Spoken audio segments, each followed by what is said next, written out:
परम पूज्य प्रातः स्मरणीय त्याग मूर्ति वीतराग परम तपस्वी, हम सब के प्रेरणा स्रोत, मार्गदर्शक, अध्यात्म पथ के पथ प्रदर्शक, परहित और परोपकार की साक्षात मूर्ति हमारे श्री सद्गुरुदेव जी महाराज। सद्गुरुदेव जय। चनीय वंदनीय धर्म स्वरूप पूर्व समाज, भक्ति स्वरूपा मातृ शक्ति प्यारी बहन, प्रातः काल की शुभ वेला में श्री सरस्वती सत्संग भवन के प्रांगण में परम पूज्य गुरुदेव जी के चरणारविंद में परमपिता परमात्मा को साक्षी मानते हुए अपने अपने पैरों की चौकड़ी लगाकर बैठते हुए, शरीर को सीधा रखते हुए, मन को अपने पास लाते हुए, चित्त वृत्ति को एकाग्र करके बैठते हुए, चेहरे को मंच की ओर रखते हुए, आंखें खोल करके बैठते हुए, किसी भी प्रकार की हलचल को रोकते हुए, शांति का दान देते हुए, धर्म की चर्चा, जीवन सुधार की चर्चा, प्रभु की पवित्र पावनी चर्चा कहने और सुनने का प्रयास कीजिए। धन्यवाद। श्री व्यास पूजा, श्री गुरु पूर्णिमा के नाम से जाने वाला पावन पर्व, उत्सव, त्यौहार, वर्ष भर के बाद आने वाला ये पर्व अपने अपने गुरुदेव के प्रति निष्ठा, विश्वास और श्रद्धा को दर्शाता है और प्रत्येक शिष्य का कर्तव्य होता है कि वो इन दिनों में या उस विशेष पर्व के दिन में अवश्य अपने गुरुदेव के श्री चरणों में उपस्थित हो, उन्हें प्रणाम करे और उनसे आशीर्वाद प्राप्त करे। साल भर उनके द्वारा दिए गई शिक्षा का मनन स्मरण करने के बाद उनके प्रति कृतज्ञता का भाव प्रकट करने के लिए पूज्य गुरुदेव कहीं भी हों, उनके श्री चरणों में अवश्य उपस्थित हो, बहुत आवश्यक है। और ये पर्व आज से नहीं, अनादिकाल से गुरु और शिष्य की परंपरा को दर्शाने वाला ये महोत्सव भारत देश में और भारत से बाहर रहने वाले धर्म प्रेमी और अपने सद्गुरुदेव के प्रति समर्पित भाव रखने वाले सेवक अपने अपने गुरुदेव के श्री चरणों में मस्तक झुकाने की परंपरा को पूर्ण करते हैं। बहुत सुंदर पर्व है, महान पर्व है। और अभी आप हमारी प्रिय बहन सौम्या जी से सुन रहे थे कि गुरु बिन होई ना क्या ज्ञान, गुरु बिन होई ना ज्ञान, और ज्ञान की होई बैराग बिन। जब तक विषयों से, भोग पदार्थों से हमें बैराग नहीं होता, मोह ममता से हमारा मन भरता नहीं, तब तक हम किसी संत की शरण में जाते नहीं। क्यों? क्योंकि ये माया का जाल बड़ा शक्तिशाली है, बड़ा प्रबल है। ये खींचता है, आकर्षित करता है।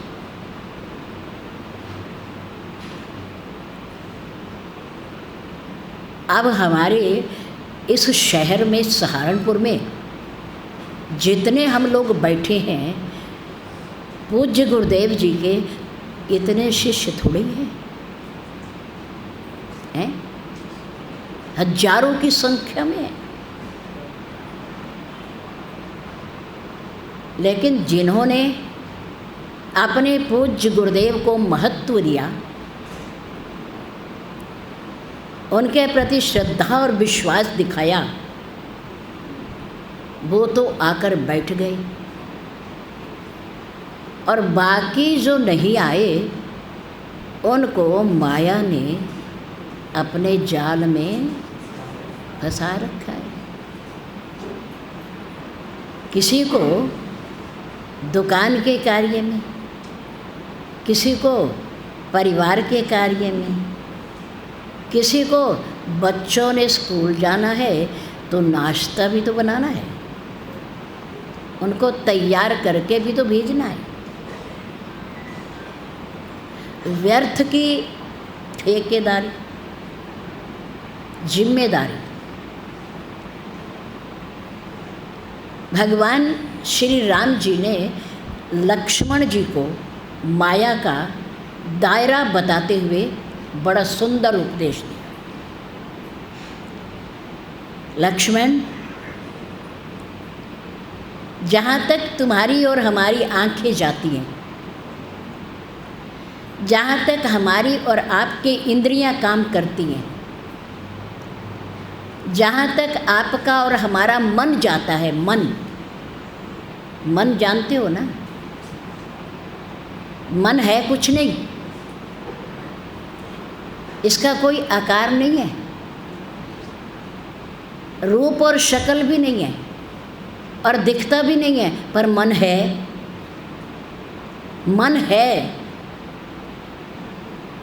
और 2 अक्षर से बनने वाला ये शब्द 40 किलो जैसा मन बन जाता है। 40 किलो जैसा भारी मन बन जाता है। अरे आज नहीं जाते, आज नहीं जाते ना, 7 दिन सत्संग है? कौन सा दुनिया में सुधार हो रहा है, और कौन से हम भी सुन के महात्मा बन जाएंगे? हैं, हमारा क्या भला होने वाला है? 7 दिन तक कथा होनी है, चले जाएंगे ना, चले जाएंगे। ये कौन कहता है? मन कहता है। कौन कहता है? मन कहता है। जब ये 2 अक्षर मैं और नय, मात्रा भी नहीं है इसमें, कोई मात्रा भी नहीं, मैं और नय, मन 40 किलो से भी भारी हो जाता है। मन एक मन का हो जाता है, और वो व्यक्ति को समझदार, ज्ञानवान, सत्संगी, गुरमुख व्यक्ति को भी बैठा देता है, बैठा देता है कुछ नहीं भाई। 2 आंखें हैं, दिखाई देती हैं,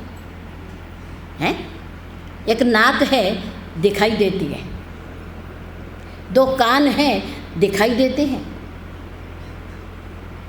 पैर और हाथ हैं, दिखाई देते हैं, दिमाग है, मस्तक है, दिखाई देता है, इतना बड़ा शरीर है, दिखाई देता है। पर जो मन से भी अधिक भारी है, 40 किलो से भी अधिक भारी है, वो कहीं दिखाई पर है, पर फिर भी है कि नहीं है? अब जिनके मन ने रोका वो घर बैठ गए, जबकि मौसम बहुत अच्छा है, धूप भी नहीं है, वर्षा भी नहीं है, पर आज नहीं जाते, कल चलेंगे, आज घर का काम निपटा लें, फिर जाएंगे। 7 दिन में 6 दिन 5 दिन बहुत होते हैं। मन जिसका कोई ना शक्ल है, ना रूप है, ना आकार है, पर शक्ति बहुत रखता है, शक्ति बहुत रखता है। मन के हारे और मन के जीते, और कहे कबीर प्रभु पाइए, मन की ही प्रतीत, इस मन से ही प्रभु मिलते हैं, मन से ही संतों का दर्शन होता है, प्रभु का दर्शन होता है। इतने काम का है ये। मन हार गया तो बलवान पुरुष भी हार गया, मन जीत गया तो कमजोर सा व्यक्ति भी उठकर खड़ा हो गया। मन के हारे हार है। कुश्ती करते हुए दो बलवान जिनका शरीर एक सा होता है, एक जीत जाता है और एक हार जाता है, जबकि दोनों की शक्ति बराबर है, दाव पेच भी बराबर ही जानते हैं, पर एक हार जाता है और एक जीत जाता है। क्यों? उसका मन हार जाता है कि अब मैं इससे जीतने वाला नहीं हूँ। जीत करके भी हार जाता है जिसका मन हार जाता है, और जिसका मन प्रभावी होता है, शक्तिशाली होता है, वो कमज़ोर व्यक्ति भी जीत जाता है।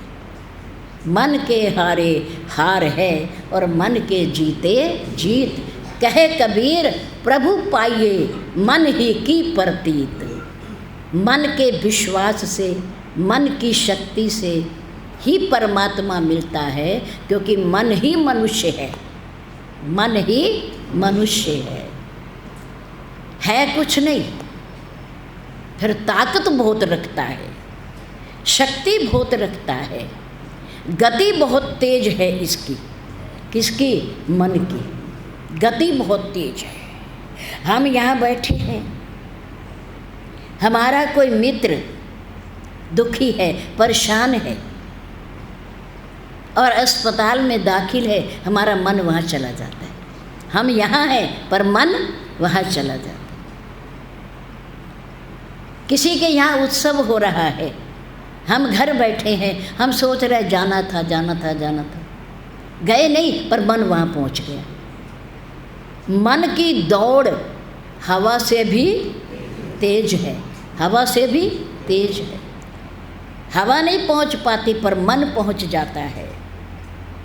तो मेरे राम कहते हैं, हे लक्ष्मण, गोचर जय लगी मन जाही, सो सब माया जानऊ भाई। हे भाई, माया का विस्तार इतना है, जहाँ तक हमारी आँखें देखती हैं, जहाँ तक हमारी इंद्रियाँ काम करती हैं, हमारा मन सोचता है, और जहाँ तक हमारे मन की गति है, वहाँ तक सब माया ही माया है, माया ही माया है।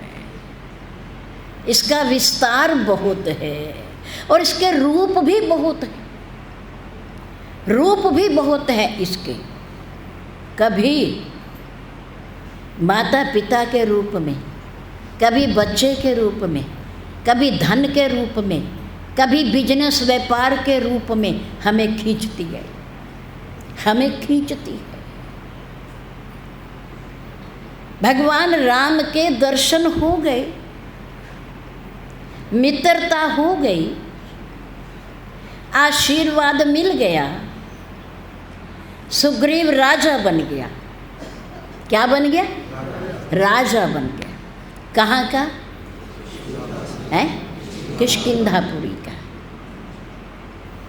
राम के बल को देख लिया, शक्ति को देख लिया, और महाप्रतापी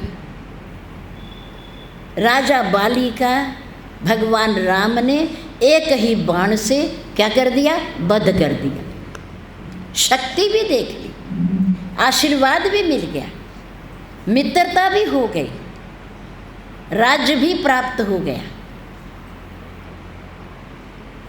और राम जी से वायदा भी करके आया कि बहुत जल्दी प्रभु मैं आकर के यहाँ ऋष्यमुख पर्वत पर चौमासा भर आप यहाँ विश्राम करो, मैं आपका सहयोग करूँगा, मेरी सेना भी आपका सहयोग करेगी।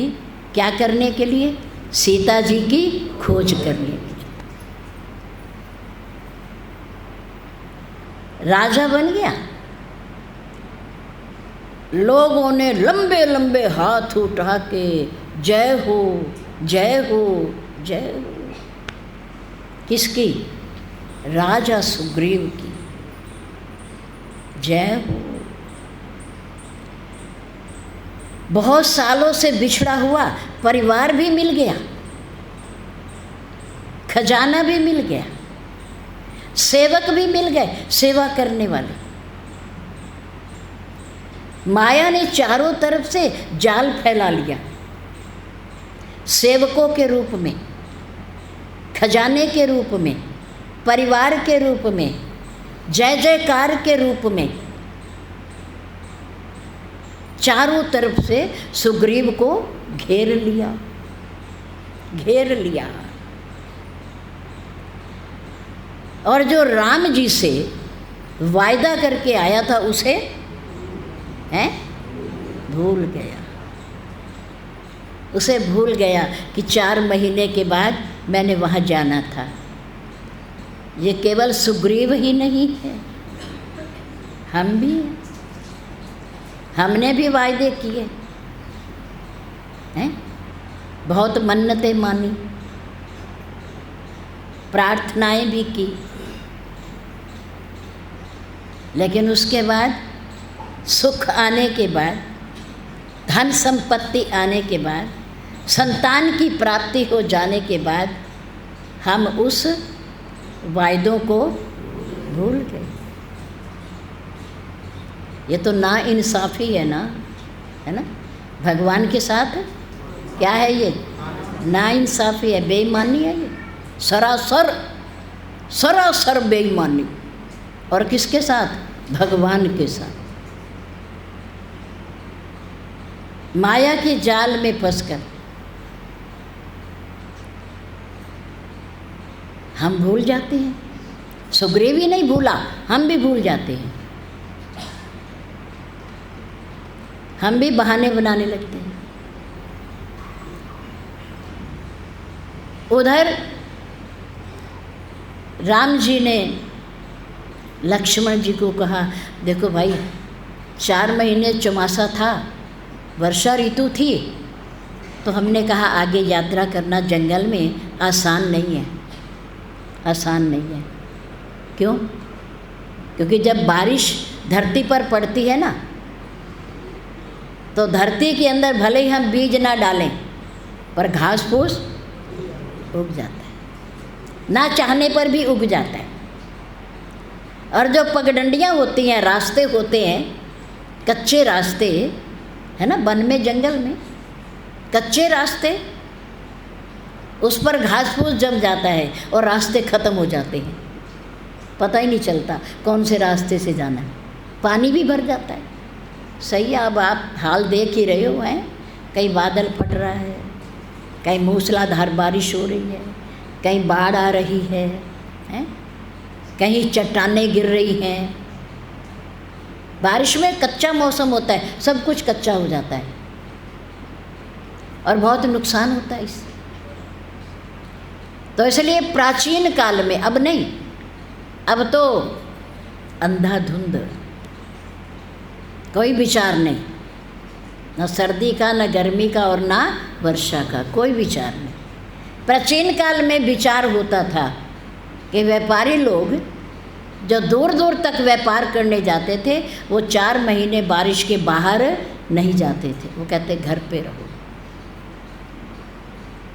क्यों? अचानक बाढ़ आ जाए, हैं, रास्ते लुप्त हो जाएं, जाने का रास्ता ना मिले। एक और बात, धरती के अंदर रहने वाले सांप बिच्छू भी ऊपर आ जाते हैं, बाहर आ जाते हैं। क्यों? क्यों? बारिश होने से ऊपर तो थोड़ी शीतलता हो जाती है, नीचे धरती के अंदर गर्मी हो जाती है, भाप उठती है ना, धरती गर्म होती है। सूर्य की गर्मी से धरती गर्म होती है, और जब बारिश होती है तो उसकी भाप उठती है, अंदर से गर्मी निकलती है धरती की।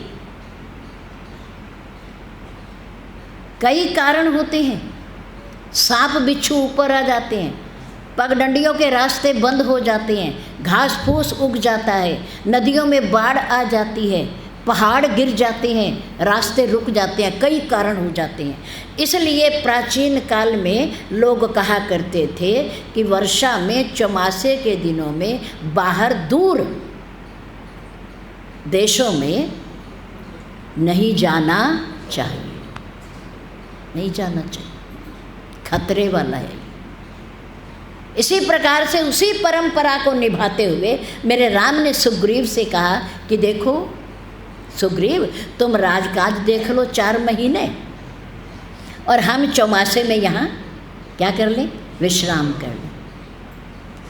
उस चौमासे में राम जी और लक्ष्मण जी खाली नहीं बैठे, ये घूम लिया, खाया पिया और सो गए, घूम लिया, खाया पिया और सो गए, ऐसा नहीं करा। बहुत सारे प्रश्न किए, धर्म से संबंधित, भक्ति से संबंधित, ज्ञान से संबंधित और माया से संबंधित लक्ष्मण जी ने, और राम जी ने उन प्रश्नों का उत्तर दिया। किसमें? किष्किंधा कांड में उत्तर दिया। ज्ञानवर्धक वो उपदेश है, आप पढ़ना अपने घर में बैठकर, श्री रामचरितमानस का। और वर्षा ऋतु जो अब चल रही है, इसका पूरा वर्णन किया। वर्षा में बूंदें पड़ती हैं, धरती शीतल हो जाती है, उसकी गर्मी खत्म हो जाती है, वृक्षों पर हरियाली हो जाती है, छोटे छोटे गड्ढे भर जाते हैं, बरसाती नदियों में पानी आ जाता है। इनका अर्थ भी राम जी ने समझाया लक्ष्मण जी को कि जिमी सरिता सागर मह जाए, जैसे नदियाँ सागर की ओर उमड़ती हैं, भागती हैं, उसमें जाके लीन हो जाती हैं। जिमी सरिता सागर मह जाई, यद्यपि ताहि कामना नाही, तिमी सद्गुण सज्जन पहि आवा। जैसे समुद्र को इच्छा नहीं है जल की, क्योंकि संपूर्ण जल है उसके अंदर, भरा हुआ है पहले से, लेकिन फिर भी नदियाँ उसमें जाके पड़ती हैं, भले उसे कामना नहीं, इच्छा नहीं, लेकिन नदियाँ अपने नाम और रूप को मिटाने के लिए समुद्र में जाकर समा जाती है। नाम और रूप, जब तक गंगा मैया समुद्र में लीन नहीं होती तब तक वो क्या है, एक नदी। क्या है? एक नदी। उसके किनारे भी हैं, उसकी सीमा भी है, उसका नाम भी है, उसका रूप भी है। उसका जल हरे रंग का है, नाम उसका गंगा मैया है, उसकी एक सीमा है। लेकिन समुद्र में समाने के बाद ना तो उसकी कोई सीमा है, ना उसका रूप है, ना उसका कोई नाम है, सब सागर बन जाता है। क्या बन जाता है? सागर बन जाता है। तिमी सद्गुण सज्जन पहि आवा। ऐसे ही सज्जन व्यक्तियों को गुणों की आवश्यकता नहीं होती, पर फिर भी उसकी सज्जनता के कारण उसके अंदर धैर्य, क्षमा, सहनशीलता, संतोष, श्रद्धा, विश्वास जैसे गुण उसके पास स्वतः आ जाते हैं, स्वतः आ जाते हैं। पहले सज्जन है वो, लेकिन सज्जन को और विभूषित करने के लिए और अलंकृत करने के लिए और बहुत सारे गुण उसके पास आ जाते हैं, क्योंकि सज्जन व्यक्ति के पास गुण आने से उन गुणों की शोभा भी बढ़ जाती है, गुणों की शोभा भी बढ़ जाती है। तो जहाँ तक हमारा मन जाता है, जहाँ तक हमारी आंखें देखती हैं, जहाँ तक हमारी इंद्रियाँ और दिमाग काम करता है, वहाँ तक सब कुछ क्या है? माया ही सत्यता कुछ नहीं है, स्थिरता नहीं है, सब माया है, असत्य है, झूठ है, क्षणभंगुर है, मिटने वाली है, मिटने वाली माया घटती भी है और बढ़ती भी है। पर परमात्मा शाश्वत है, ना वो घटता है और ना बढ़ता है। कितने ही मनुष्यों को कितनी योनियां बना दे, लेकिन वो एक है, एक है। कितने अवतार हो जाएं, अवतार होने के बाद भी एक है, वो घटता नहीं है, वो संपूर्ण है, संपूर्ण है, घटता बढ़ता नहीं। पर माया घटती भी है और बढ़ती भी है। पर परमात्मा सर्वशक्तिमान भी है, संपूर्ण भी है, सर्व अंतर्यामी भी है और सर्वव्यापक भी है, सर्वव्यापक भी है। भगवान राम ने लक्ष्मण जी को माया का विस्तार बताया। वो माया जब सुग्रीव को घेरती है तो हमें क्यों नहीं घेरती? हमें भी घेरती है और हम बहुत जल्दी उसके बस में आ जाते हैं। और फिर इस माया के चक्कर से बाहर कौन निकालता है? सद्गुरुदेव निकालते हैं। कौन निकालता है? सद्गुरुदेव, वो निकालते हैं। सुग्रीव की माया को भी निकाला। 4 महीनों में सुख भोगते हुए, परिवार में रहते हुए, मोह ममता में रहते हुए, विषय भोगों में रहते हुए परमात्मा से किया हुआ वायदा भूल गया। माया के, झूठी माया के चक्कर में आकर उधर राम जी लक्ष्मण जी को भेज रहे हैं कि जाओ सुग्रीव को याद दिलाओ उसका वायदा, उसका वायदा, और कहना उसे, राम जी कह रहे सुग्रीव से कहना, लक्ष्मण मैं बस्ती में नहीं जा सकता, जाता तो मैं ही उसे बताता, लेकिन मैं बस्ती में नहीं जाता, मुझे पिता का आदेश है, वन में रहना है, बस्ती में नहीं जाना। मैं नहीं जाता, तुम्हें नहीं है, तुम तो मेरे साथ आए हो वैसे ही सेवा के लिए, तुम जा सकते हो, तुम बस्ती में जाओ और सुग्रीव को पकड़ कर लाओ और उसे कहना, राम जी कह रहे हैं जैसा एक मारा मैं बाली, तेई सरहत हूँ मूड कहें काली। जिस एक बाण से मैंने बाली का वध किया, वो बाण अभी मेरी तरकस में है, और उस बाण से ही अगर सुग्रीव समय पर नहीं आया, मेरा काम नहीं किया, तो मैं सुग्रीव का भी उस बाण से क्या कर दूंगा? वध कर दूंगा। कल करूंगा। कब करूंगा? लक्ष्मण जी ने कहा आपने ये कब कैसे सीख लिया? आज और कल हमारी कुंडली में तो है नहीं आज और कल। जो करना है सो आज करो, जो करना है सो, और आज नहीं अभी कर लो। क्या भरोसा है जीवन का? क्या भरोसा? क्षण भंगुर है, एक पल का भरोसा नहीं। और एक पल ही क्यों, एक सांस जो अंदर गया बाहर आए उसका भी नहीं पता, जो बाहर आया वो अंदर ना जाए इसका भी नहीं पता। तो क्या भरोसा? कोई बात नहीं, क्या भरोसा? बैठो।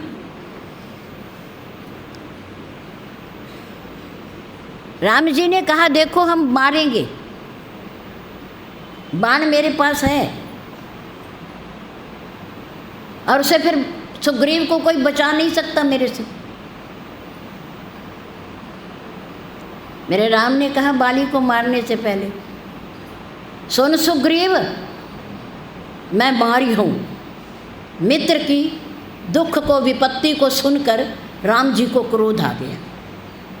राम जी को क्रोध आ गया। अपने माता पिता पे नहीं आया जिन्होंने वनवास दिया, उन पे नहीं आया क्रोध, पर उसमें क्रोध आया जिसने मित्र के साथ अनुचित किया, अनुचित किया, गलत किया। उस पर मेरे राम को क्रोध आ गया। और क्रोध भी यहाँ तक आ गया कि आप पंक्ति को पढ़ोगे ना तो हैरान हो जाओगे। मेरे राम ने क्या कहा? मेरे राम ने कहा, सुन मेरे मित्र सुग्रीव, तेरे सामने वायदा करता हूँ, प्रतिज्ञा करता हूँ।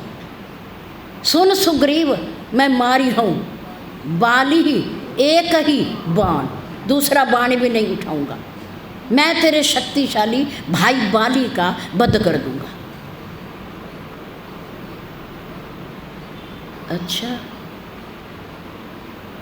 सुग्रीव सुन रहे, क्योंकि प्रभु ने कहा सुन सुग्रीव, ध्यान से सुन, कान खोल के सुन और विश्वास कर मेरे ऊपर। सुन सुग्रीव, मैं मारी हूँ, बाली ही, एक ही बाण। और याद रख, अगर तेरा भाई बाली मेरे बाण से डरकर ब्रह्मा जी की, भगवान शंकर की शरण में भी जाएगा तो भी आज उसे कोई बचा नहीं सकता। जहाँ तक कह दी, बहुत बड़ी बात कह दी है, बहुत बड़ी बात। सुन सुग्रीव, मैं मारी हूँ, बाली ही, एक ही बाण, ब्रह्म रुद्र शरणागत। ब्रह्म मीन ब्रह्मा जी और रुद्र मीन भगवान शंकर। शरणागत, शरण में चला जाए और कह दे मेरी रक्षा करो, मेरी रक्षा करो, तो भी आज वो मेरी बाण से बच नहीं पाएगा। यह किसने कहा? राम जी ने। मित्र के दुख को सुनकर, और विचार करो, दुखी तो वो स्वयं भी हैं या नहीं। नंबर 1, निर्दोष बिना अपराध के माता पिता ने वनवास दे दिया। नंबर 2, चलो वनवास में आगे चलो, आज्ञा का पालन हो रहा है, पुत्र हैं, पुत्र का कर्तव्य है, उसका पालन हो रहा है। नंगे पैर घूम रहे हैं, कंदमूल फल खा रहे हैं, और वर्षा, गर्मी, बरसात, सर्दी को सहन कर रहे हैं। चलो कोई बात नहीं, जब आए हैं तो सहन तो करना ही है ना, सहन तो करना है। नंबर 3, जंगल में रहते हुए उनकी धर्मपत्नी माँ सीता को, जगत जननी माँ को, जानकी को राक्षसों ने हर लिया, अपहरण कर लिया। तीसरी बात, वनवास मिला, कष्टों को सहन कर रहे हैं, कंदमूल फल खा रहे हैं, धरती पर सो रहे हैं, मखमल के गद्दों पर सोने वाले, नंगे पैर घूम रहे हैं, पथरीली कंकड़ गर्म भूमि पर हैं। आज हम मंदिर में जाएं, धूप हो, दोपहरी हो, फर्श गर्म हो, हम पैर रखते हुए डरते। यहाँ कहो ना, यहाँ मैट बिछा दे, टाट बिछा दे, गर्म में बहुत, धरती गर्म हो रही है, बहुत गर्म लग रहा है पैरों है। पर मेरे राम 14 बरस तक नंगी धरती पर चले, कंकड़ीली, पथरीली। उस समय सरकार उस समय की वन नहीं काटती थी, जंगल नहीं काटे जाते थे, उस समय पाप माना जाता था। उस समय मेरे राम रहे वहाँ, और फिर धर्मपत्नी का भी अपहरण हो गया। कितना बड़ा दुख है। और 3 प्राणी है, भाई, धर्मपत्नी और स्वयं। लेकिन फिर भी मेरे राम ने अपने दुख को पीछे किया और मित्र के दुख को प्राथमिकता दी। प्राथमिकता पहले। सुग्रीव, तेरा दुख सुन के ना मेरी भुजाओं में शक्ति आ गई, इसलिए मैं तेरे सामने वायदा करता हूँ। सुन सुग्रीव, मैं मारी हूँ बाली एक ही बाण। और नीचे वाली पंक्ति में बड़ी गजब की बात कि अगर तेरा भाई बाली मेरे बाण से डरकर ब्रह्मा जी की शरण में, भगवान शंकर जी की शरण में भी अगर गया तो वो इस बाण से बचने वाला नहीं है। ब्रह्म रुद्र शरणागत गए ना, जाने पर भी उसके प्राण बचने वाले नहीं। मैं ज़रूर मारूंगा। भगवान राम ने कहा वो सुग्रीव को वो याद दिला देना जो मैंने कहा था। मेरे पास एक ऐसा बाण है जिससे बड़े बड़े पराक्रमी राक्षसों का वध हो गया और वो अब भी मेरे तरकस में है, उसे याद दिलाना, उसका मैं वध कर दूंगा। लक्ष्मण जी ने कहा प्रभु फिर आपने ये क्यों कहा शब्द कि कल मारूंगा, आज नहीं मारता मैं, आज क्यों नहीं मारते? भगवान राम ने कहा ये देखो, यदि आज वो हमारी शरण में आ जाता है, हमारे से माफ़ी मांग लेता है, हमारी शरण में आकर के चरणों को पकड़ लेता है, तो हम उसे माफ़ भी कर सकते, माफ़ भी कर सकते हैं। क्षमा बड़न को चाहिए, छोटन को उत्पात। छोटे गलती कर सकते हैं, पर छोटों की गलती पर बड़ों को क्या करना चाहिए? बड़ों को भी गलती करनी चाहिए, हैं? नहीं, वो अपनी गलती का सुधार कर ले, इसलिए उन्हें क्षमा कर देना चाहिए, उन्हें मौका देना चाहिए, या नहीं, उन्हें अवसर देना चाहिए गलती को सुधारने का। भगवान राम ने कहा आज उसे गलती के सुधारने का मौका देंगे हम आज। अगर आज नहीं सुधरा तो फिर कल उसे ज़रूर मारेंगे, कल उसे ज़रूर मारेंगे। लक्ष्मण जी ने कहा प्रभु बड़े लोग कहते हैं, शास्त्र ऐसा कहता है कि जब एक पल का भरोसा नहीं तो कल तो बहुत दूर है, कल तो बहुत दूर है। आपने ये क्या बात कह दी? मारना है तो उसे आज ही क्यों नहीं मारना? भगवान राम ने कहा देखो लक्ष्मण, नंबर एक कि वो अपनी गलती मान सकता है, शरण में आ सकता है, माफ़ी मांग सकता है, भूल स्वीकार कर सकता है। और नंबर दो, हमने उसे अग्नि को साक्षी मान करके क्या बनाया है? मित्र भी बनाया है, मित्र भी बनाया है। और मित्र को कभी, मित्र की कभी हत्या नहीं करनी चाहिए, उसे मारना नहीं चाहिए। फिर मित्र का फ़ायदा ही क्या है? क्या फ़ायदा है? मित्र तो वो है जो विपत्ति बांटता है, जो दुख को बांटता है, जो सहारा देता है, वो मित्र है। मित्र की हत्या नहीं की जाती, उसे मारा नहीं जाता। और सुग्रीव को हमने मित्र कहा है। और मित्र भी कच्ची मित्रता नहीं है, अग्नि को साक्षी मानकर कही मित्रता की है, उसकी तरफ मित्रता का हाथ बढ़ाया है। इसलिए भी थोड़ा संकोच है उसका वध करने में। इसलिए मैंने कहा कल करेंगे, कल, आज नहीं, कल करेंगे। इधर तो ये बात हो रही है और उधर किष्किंधापुरी में परम संत रुद्र अवतार बजरंग बली पवन पुत्र हनुमान जी बैठे हैं। कहाँ? किष्किंधापुरी में पवन पुत्र। यहाँ पवन सुत, यहाँ कहाँ?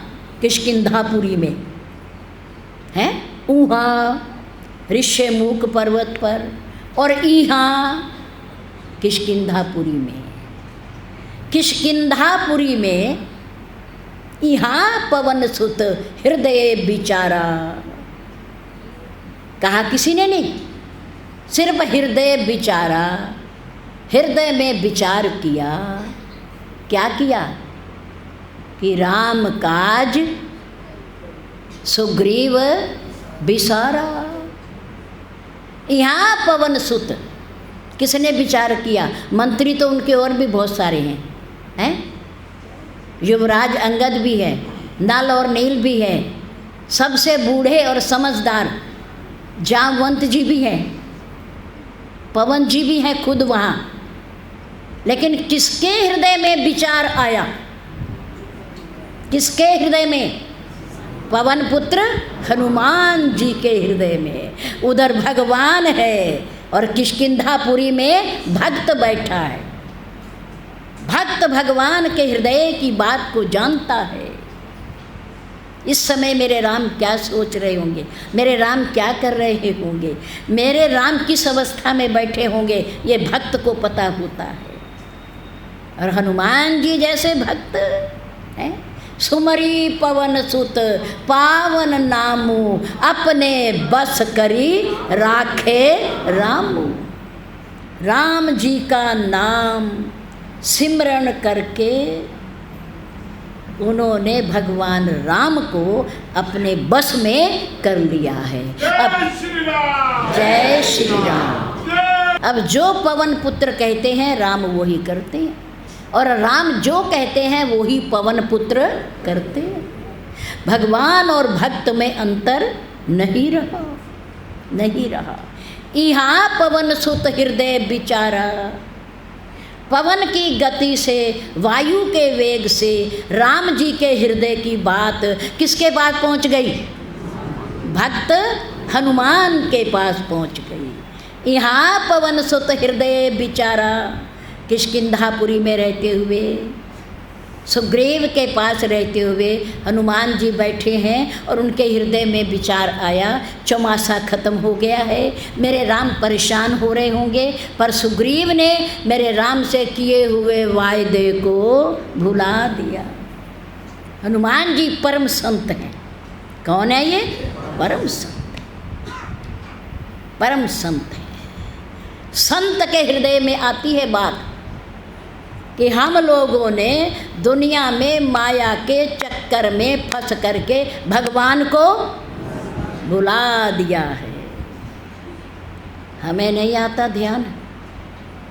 किसको आता है ध्यान? संतों को आता है ध्यान कि दुनिया वाले मोह माया के चक्कर में, जाल में फंसकर, विषय भोगों में, मैं मेरी के चक्कर में भगवान को भूल जाते हैं, भूल जाते हैं। तो एक संत ने विचार किया और किसी ने नहीं विचार किया। संत को विचार आया कि राम जी से किए गए वादे को सुग्रीव ने भुला दिया है। उधर राम जी लक्ष्मण जी को कह रहे हैं और इधर परम संत हनुमान जी किसको कह रहे हैं? सुग्रीव को कह रहे हैं, सावधान कर रहे हैं। महलों में बैठे थे राजा सुग्रीव, हनुमान जी गए, प्रणाम राजन प्रणाम। आओ हनुमान। कैसे आए? हनुमान जी ने कहा, राजन उधर से बुलावा आ रहा है, निमंत्रण आ रहा है आपको याद दिलाने के लिए। आप भूल गए राम जी से वायदा करके। उधर से काल, शेषा अवतार, आवेश अवतार, करोधा अवतार, कौन आ रहे हैं? लक्ष्मण जी आ रहे हैं। लक्ष्मण जी आ रहे हैं। एक बार राम जी तो माफ़ कर सकते हैं, पर लक्ष्मण जी माफ़ नहीं कर सकते। जो राम जी की अवज्ञा करता है उसको लक्ष्मण जी के पास माफ़ करने के लिए माफ़ीनामा नहीं है, नहीं। उन्हें क्रोध आ जाता है। वो आ रहे हैं, राम जी को तो आना नहीं बस्ती में, पर वो आ रहे हैं, उनके अनुज आ रहे हैं। काल का प्रतीक लक्ष्मण जी आ रहे हैं। अब सुग्रीव एकदम खड़े हो गए, घबरा गए। अब क्या होगा? अब क्या होगा?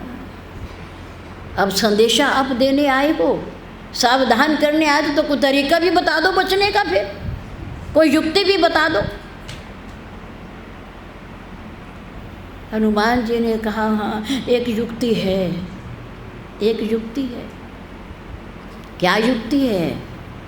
कि तुम लक्ष्मण जी के सामने मत जाना, तुम नहीं जाना, तुम गए तो तुम्हारी खैर नहीं है। फिर किसे भेजूं? क्या करूं? बचना तो है ना। मैंने अवज्ञा तो की है,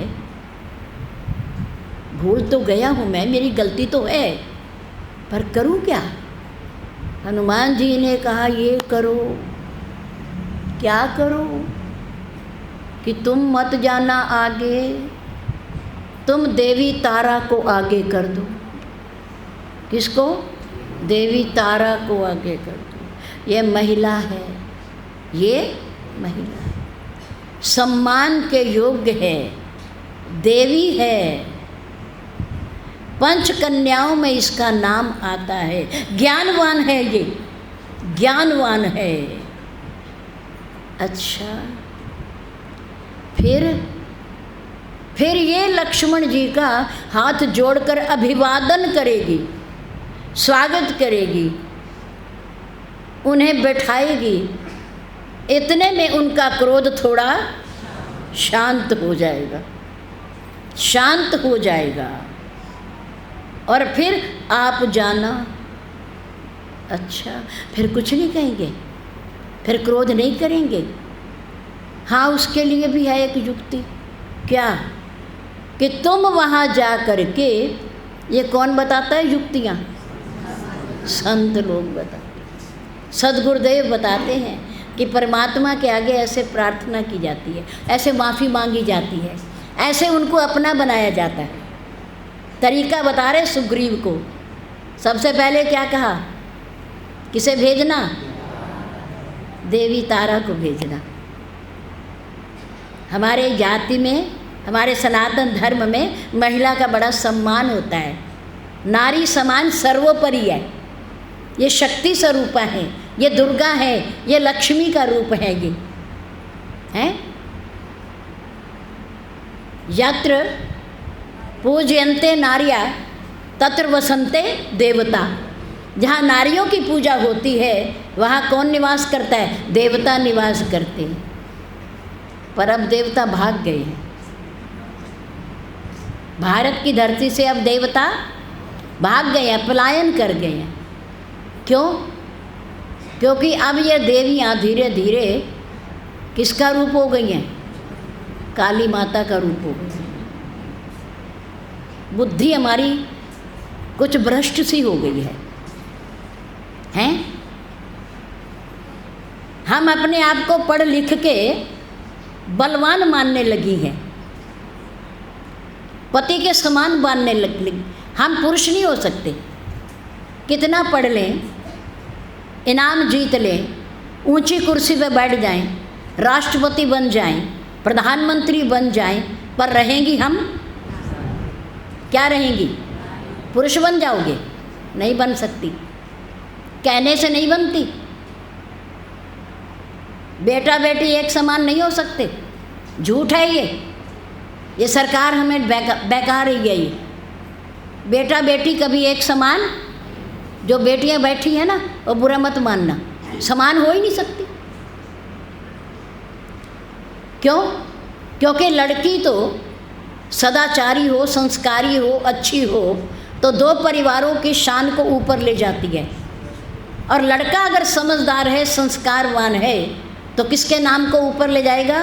अपने माता पिता के नाम को, ससुराल वालों को नहीं। ये को नहीं क्या उसका दामाद बहुत अच्छा है, उससे हमारा वंश थोड़ी बढ़ेगा, हमारा नाम ऊंचा थोड़ी होगा, तो उसके माता पिता का होगा।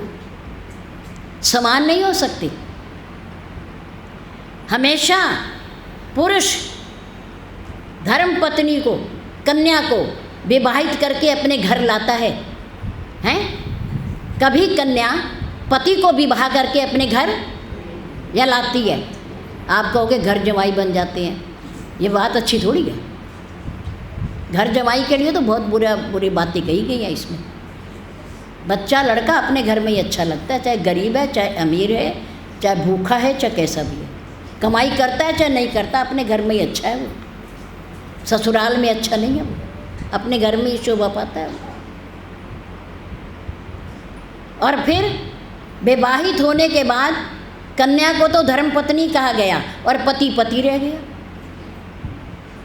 कितनी कोशिश करे, कितना दान पुण्य करे, कितनी अपनी धर्मपत्नी की रक्षा करे, कितना ही कमा के लाए उसके लिए, पर धर्मपति नहीं बन सकता। क्या नहीं बन सकता?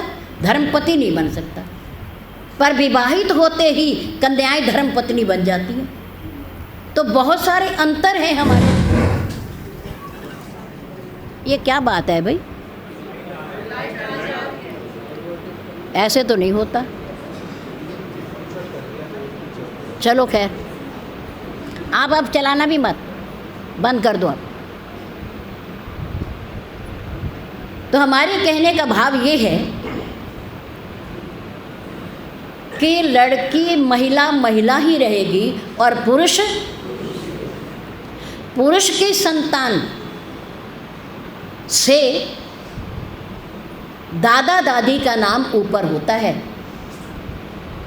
लड़की की संतान भले ही वो माँ है, लेकिन उससे नाम ऊंचा नहीं होता। माता पिता का तो हो जाएगा नाम ऊंचा, दादा दादी का भी हो जाएगा, पर नाना नानी का नहीं होने का। विचार करके देखो। तो पुरुष पुरुष रहेगा और महिला महिला रहेगी। वंश हमेशा पुरुष का बढ़ता है, महिला का नहीं बढ़ता। बढ़ता महिला से ही है, पर पुरुष का वंश बढ़ेगा, महिला का वंश नहीं बढ़ेगा। ये भी याद रखो आप। यह हमारा सनातन धर्म है, सनातन धर्म। इसकी परंपराएं हैं, इसकी एक अपनी संस्कृति है। इनको जिंदा रखना हमारा कर्तव्य है कि हम उनको जीवित रखें। देवी तारा को आगे कर देना किसने कहा? हनुमान जी ने कहा। किसको कहा? सुग्रीव को कहा। याद रखा करो ये बातें।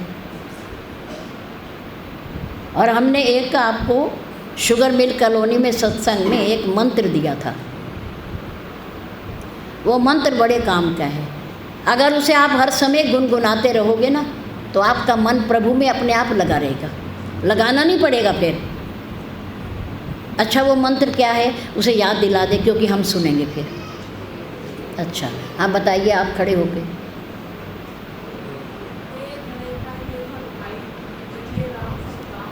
बिहाई पुरुषों में से बताए कोई, बताइए।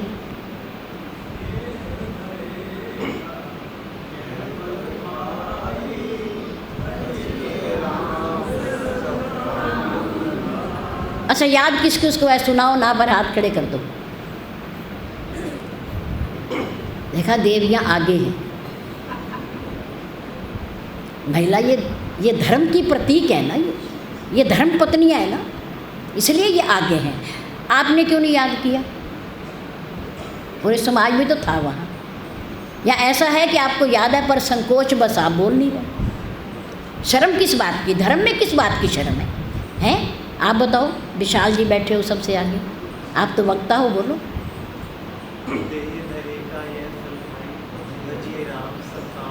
बिहाई। अच्छा, बिहाई का क्या अर्थ है? छोड़कर, सब काम बिहाई। उन्होंने एक दो काम नहीं लिखे। क्या शब्द दिया? सब, हर तरह का, हर प्रकार का, किसी भी कर रहे हो और आपको भगवान की याद आ गई तो उन कामों को छोड़ दो और क्या करने लगो? भगवान का भजन करने। ऐसा करते ही आपके आसपास का सारा वातावरण कैसा हो जाएगा? धर्ममय हो जाएगा, भक्तिमय हो जाएगा। एक बार करके देखना आप अपने घरों में। हैं? आप कहना वो एक मंत्र दिया था, हैं? दे धरे कर ये फल भाई, भजिए राम। सारे काम छोड़ दो। शास्त्र ने लिखा कि बैठ करके एकांत में क्या करो, राम का भजन करो, चलते फिरते भी करो, सोते जागते भी करो, उठते ही करो। विभीषण ने उठते ही क्या कहा था? राम। हैं? उसी राम राम शब्द से प्रभावित हो करके हनुमान जी जैसे संत ने विभीषण को दर्शन दे दिए, दर्शन दे दिए। नहीं तो कोई पहले कोई जान पहचान थी? हैं? वो कहाँ के? भारत देश के, आर्य देश के, वो कहाँ लंका देश के, पहली बार वहाँ आए थे, उन्हें कोई जानता ही नहीं था। है पर फिर भी उनके मुख से जब राम राम निकला तो उनके मन को शीतलता, प्रसन्नता हुई कि मेरे इष्ट देव का नाम लेने वाला कोई सज्जन व्यक्ति ही हो सकता है, सज्जन हो सकता है, क्योंकि दुर्जन के मुख से तो राम का नाम निकल ही नहीं सकता। कहते रहो, कहते रहो। जिनकी किस्मत में नहीं होता ना, कहने से भी नहीं निकलता, कहने से भी नहीं निकलता। पर आप स्वतः लिया करो, स्वतः लिया करो, कहने की जरूरत ही ना पड़े। इधर संत सुग्रीव को सावधान कर रहे हैं कि वो पहले किसको आगे करें? देवी तारा को आगे करें। वो उनका अभिवादन करेगी, स्वागत करेगी। महिला को देखकर वो थोड़ा उनका क्रोध अपने आप शांत हो जाएगा, शांत हो जाएगा। और फिर वो कहेंगी आइए बैठिए, जल लीजिए। इतने में वो बिठाएंगे, फिर अवसर पाकर आप चले जाना और दूर से कहते हुए जाना, धन्य हो, धन्य हो। सरकार आपके आने से पहले ही मैंने चारों दिशाओं में अपनी सेना को भेज दिया है, भेज दिया है। अब रामचरितमानस पढ़ने वाले हो, सुनने वाले भी हो, देखने वाले भी हो, आप बताओ अगर जानते हो तो क्या लक्ष्मण जी के आने से पहले सुग्रीव ने अपनी सेना को कहीं सीता जी की खोज के लिए भेजा कि नहीं? नहीं भेजा, नहीं भेजा। पर यहाँ क्या कह रहे हैं? हमारे हिसाब से तो झूठ है, हमारे हिसाब से तो झूठ बोलेंगे, लेकिन संत के द्वारा बताई गई युक्ति झूठ भी सत्य हो, क्योंकि उनका क्रोध शांत हो जाएगा। ये क्रोध को शांत करने की युक्ति है ना? अच्छा, सुग्रीव ने बात ये समझ ली हनुमान जी से। उसके बाद आप जाके ये कहना कि मैंने आपके आने से पहले ही सेना को चारों दिशाओं में भेज दिया है। ये सुनकर के वो खुश हो जाएंगे कि हम गलत सोच रहे थे, राम ठीक कह रहे थे, कि हो सकता है वो समझ जाए, माफ़ी मांग ले, सुधर जाए तो ना मारना पड़े। तो इसलिए कल पे छोड़ दिया। कल बुरा काम हो तो उसे कहाँ करो? कल, परसों देखेंगे, देखेंगे। और अच्छा काम हो तो हैं कब करो? और आज ही क्यों? अरे अभी करो ना। माला फेरने का मन है तो भंडारा बाद में खा लेना, पहले माला फेर लेना, क्या फर्क पड़ता है? गुरुजी को प्रणाम नहीं किया, सीधे वहाँ पीछे से उठ के देर से आने वाला समाज भंडार घर में ना पहुँच जाना, पहले महाराज जी को प्रणाम करना। नहीं, ठीक है ना? जो उचित है वो करना चाहिए। इधर हनुमान जी समझा रहे हैं किसको? सुग्रीव को। भूल गए सुग्रीव को? कहाँ खड़े हनुमान जी? कहाँ खड़े हैं? वो यहाँ भी हैं, क्योंकि वो चिरंजीवी हैं। हनुमान जी चिरंजीवी हैं, कलयुग के देवता है वो, आज भी है, हमारे बीच में भी है और हमारे पास भी है, हमारे अंग संग है वो, हमारे साथ साथ है। हनुमान जी किष्किंधापुरी में सुग्रीव को समझा रहे हैं कि ऐसे करना तब तो माफ़ी है, वरना आज आप बच नहीं सकते, बच नहीं सकते। राम के पास तो तब जाओगे ना जब आप लक्ष्मण के क्रोध से बचोगे तो। और उधर भगवान राम कह रहे हैं किसको? लक्ष्मण जी को किष्किंधापुरी में जाने के लिए। अब क्या होता है किष्किंधापुरी में? लक्ष्मण जी के आने के बाद और पवन पुत्र हनुमान जी के समझाने के बाद इसकी चर्चा कल करेंगे। धन्यवाद।